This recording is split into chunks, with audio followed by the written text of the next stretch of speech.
భూమిపై పుట్టి బానిసై పెరిగి దాసియై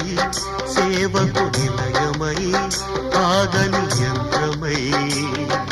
నిజములు నిద్రలు ఇల్లే కళ్ళుగా వయసును సుఖమును చితిగా వెలిగించి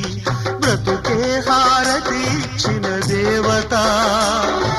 సెలవిమ్మని అడిగితే ఇక సెలవిమ్మని అడిగితే ఇది కనని వినని సంఘటన